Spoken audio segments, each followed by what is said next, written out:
ഇവിടെ ആരും ഇല്ല എനിക്ക്. ഇവിടുത്തെ പരിപാടി എനിക്ക് ബോറാ, നിങ്ങളില്ലാത്തതുകൊണ്ട് ഗൈസ്. അപ്പോൾ ഇന്ന് കാനത്തൂർ കളിയാട്ടത്തിൻ്റെ പകൽ 1ാമത്തെ ദിവസമാണ്. അപ്പം ഞാനിങ്ങനെ ആദ്യം വേറൊരു ഡ്രസ്സായിരുന്നു. വീട്ടുകാർക്ക് അത് താല്പര്യമില്ല. പിന്നെ വീട്ടുകാരുടെ താല്പര്യത്തിനനുസരിച്ച് ഇത് എനിക്ക് ക്രിസ്മസിന് ഗിഫ്റ്റ് മറ്റേ സീക്രട്ട് സാന്റ തന്നതാണ്. ഞാൻ വിചാരിച്ചു ഇതിടാണ്. അപ്പം ഇത് വീട്ടുകാർക്കൊരു താല്പര്യമുണ്ട്. അപ്പോൾ ഞങ്ങളെല്ലാം ഒരുങ്ങി ചേച്ചിയുടെ വീട്ടിൽ നിന്നൊക്കെ വരുന്നുണ്ട്. അവർ നേരെ അങ്ങോട്ടേക്കാണ് പോയത്. അപ്പോൾ ഞങ്ങൾക്ക് ഇനി അങ്ങോട്ടേക്ക് പോകണം. സ്റ്റിൽ ഇവിടെ തന്നെയാണ് ഗൈസ്. അപ്പോൾ പിന്നെ കാണാം കേട്ടോ.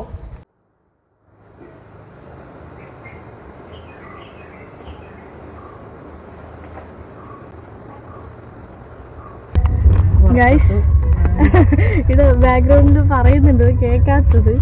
അപ്പോൾ മൂത്തമ്മ അപ്പോട്ടും വന്നു. അപ്പോൾ ഞങ്ങൾ കാറിൽ കയറി നേരെ കാണിച്ചു.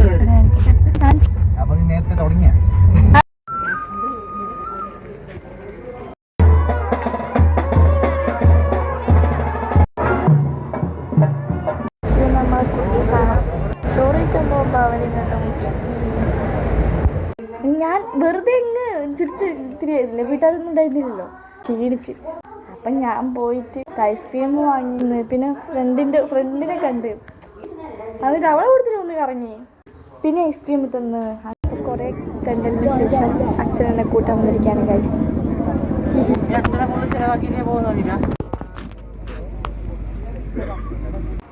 വീണ്ടും അച്ഛൻ വാങ്ങിച്ചു ഗൈസ്.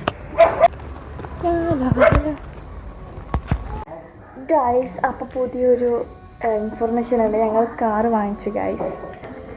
ഞങ്ങൾ എപ്പോഴും പറയും, ഞങ്ങളെപ്പോഴും പറയുന്ന കാര്യം, അടുത്ത കാനത്തൂർ കളിയാട്ടത്തിന് കാർ വാങ്ങിക്കണം, അടുത്ത കാനത്തൂർ കളിയാട്ടത്തിന് കാർ വാങ്ങിക്കണം, കാറിൽ നമ്മൾ പോവും എന്നെപ്പോഴും പറയും. പക്ഷേ കാറ് വാങ്ങിക്കലില്ല.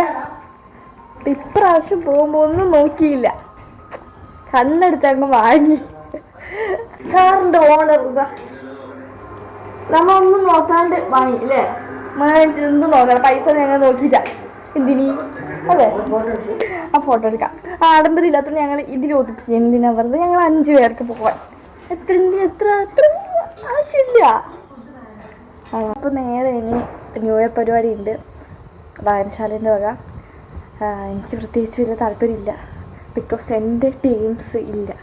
ഒന്നാമത് എൻ്റെ ടീംസ് ഞാൻ പറഞ്ഞില്ലായിരുന്നു, കുറച്ച് അക്കരെ. പിന്നെ എനിക്കാരും പ്രത്യേകിച്ച് ഇല്ല. പിന്നെ കൂടി കുറച്ച് രണ്ട് ചോട്ടാസെല്ലാം ഉണ്ട്. അവരോട് മിണ്ടാന്നുള്ള രീതിക്ക് മാത്രമാണ് ഞാൻ പോകുന്നത്. അപ്പോൾ ഞാൻ പോവാണ് ഗായ്സ്. നിർബന്ധിക്കുന്നത് എനിക്ക് പോകാൻ മനസ്സില്ല. എൻ്റെ മധു അങ്ങനെ എല്ലായിടത്തും പോകലില്ല. അപ്പം മധുവിൻ്റെ സ്വഭാവമാണ് എനിക്ക് കിട്ടിയേ. ബേബി എന്ന് വെച്ചാൽ എല്ലായിടത്തും പോകണം. ഓക്കെ വീട്ടിലിരിക്കാനില്ല, അവളെ പണിയെ പറഞ്ഞിട്ട് മാത്രമാണ്. അവിടുത്തെ കുറച്ച് ദൃശ്യങ്ങളാണ്. എനിക്കൊരു പാരയാണ്, ചെറുപ്പം മുതലേ ശല്യം.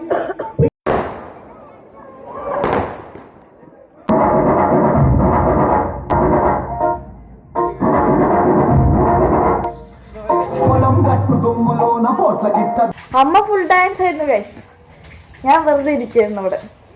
ബിക്കോസ് എനിക്ക് കംഫേർട്ടായിട്ടുള്ള സ്ഥലത്ത് മാത്രം ഞാൻ കുറച്ച് ആക്റ്റീവ് ആവും. കംഫേർട്ടില്ല. എൻ്റെ ടീംസ് ഉണ്ടായിരുന്നെങ്കിൽ ഞാൻ കാണിച്ചു. എനിക്ക് പോറേ. എങ്ങനെ ഉണ്ടായി? നല്ല പരിപാടിയല്ല, അടിച്ചു പൊളിച്ചു. ഞാൻ പൊളിച്ചില്ല ഗൈസ്. എനിക്ക് ടീംസ് ഇല്ലായിരുന്നു. എനിക്ക് സത്യം പറഞ്ഞിട്ടുണ്ടല്ലോ, എൻ്റെ ഫ്രണ്ട്സിനെ ഞാൻ ഭയങ്കര മിസ് ചെയ്യുന്നുണ്ട്. ബിക്കോസ് അവരുണ്ടാകുമ്പോഴാണ് എനിക്ക് എനർജി. ഇവിടെ ആരും ഇല്ല എനിക്ക്. ഇവിടുത്തെ പരിപാടി എനിക്ക് ബോറാ, നിങ്ങളില്ലാത്തത് കൊണ്ട് ഗൈസ്. നിങ്ങളായിരുന്നു മെയിനായിട്ട് എൻ്റെ വയനാട് ടീംസ്.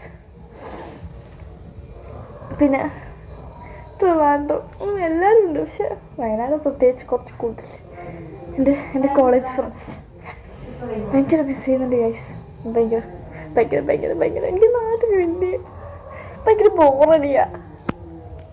ടീംസും ഇല്ല, രാവിലെ തേങ്ങയില്ല. ഓക്കെ, അങ്ങനെ ന്യൂ ഇയർ എൻ്റെ ഇങ്ങനെ പോയി. അടുത്ത ന്യൂ ഇയർ എങ്കിലും എനിക്ക് അടിച്ചു പൊളിക്കണമെന്ന് ആഗ്രഹമുണ്ട്. ഹോപ്പ്. ഓക്കെ, വിശ്വസിക്കാം. അപ്പം അച്ഛൻ നമ്മൾ ടീം. അച്ഛനും ഇവിടെ വലിയ ടീമില്ല, എനിക്കും വലിയ ടീമില്ല.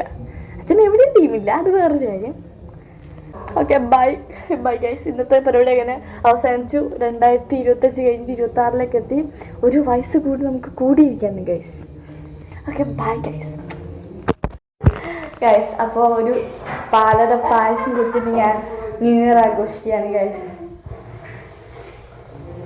Happy new year guys. Happy new year.